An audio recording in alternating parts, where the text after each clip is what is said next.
Bismillahirrahmanirrahim. Alhamdulillahirabbil alamin. Wassalatu wassalamu ala nabiyyina wa habibina Muhammadin wa ala alihi wa sahbihi ajma'in. Wa ba'd. Ahibati fillah, kita lanjutkan kembali kajian bahasa Arab kita dengan kitab Durusul Lughah.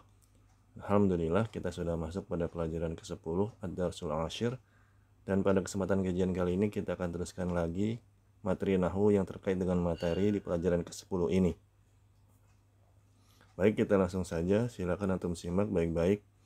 Istami'u jayyidan.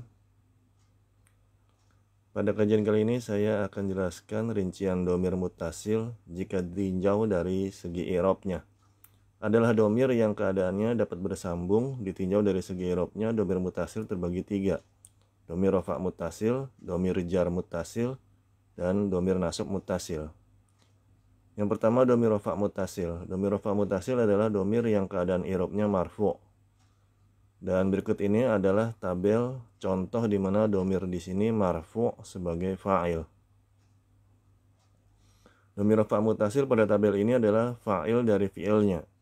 Domir marfu' jenis ini posisinya bisa sebagai fa'il sebagaimana contoh pada tabel, dan bisa juga sebagai naibul fa'il. I'rab fi'il madi yang bersambung dengan domir muttasil yang berharokat, maka i'rabnya mabni ala sukun. Berikutnya adalah domir jar muttasil. Adalah domir muttasil yang keadaannya dalam kondisi jar, maka ia dalam mahal jar, menempati posisi jar. Dalam pelajaran ini ada beberapa bentuk domir jar muttasil disebabkan amil yang masuk kepadanya. Di antaranya, pertama, domir jar muttasil dengan sebab kemasukan huruf jar. Lam jar ini menjadikan domir muttasil yang bersambung dengannya dalam mahal jar.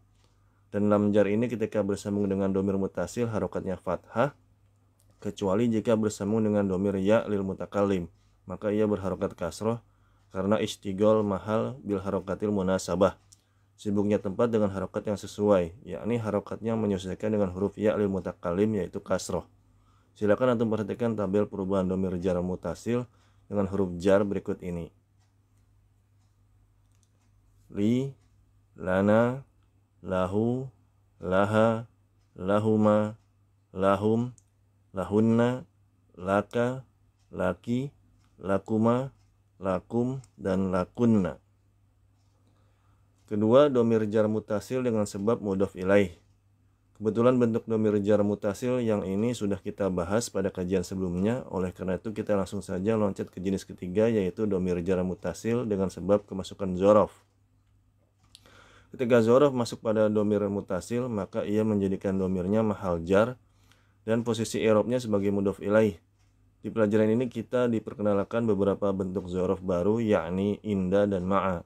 Keduanya merupakan zorof yang mushtarak, yaitu zorof yang mempunyai fungsi ganda, bisa zorof makan, juga bisa zorof zaman, dan keduanya mabni ala fathi, yakni harokatnya tetap dan dengan fathah dalam segala keadaan, kecuali jika bersambung dengan domir muttasil ya lil mutakallim.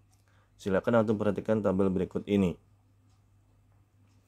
Ma'i, ma'ana, ma'ahu, ma'aha, ma'ahuma, ma'ahum, ma'ahunna, ma'aka, ma'aki, ma'akuma, ma'akum, dan ma'akunna.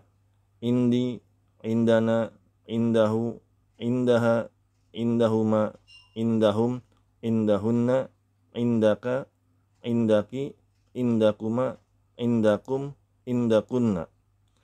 Terdapat kaidah penting yang terkait antara indi dan li.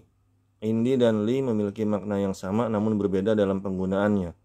Li digunakan untuk kepemilikan terhadap sesuatu yang berakal, misalnya li akhun wahidun.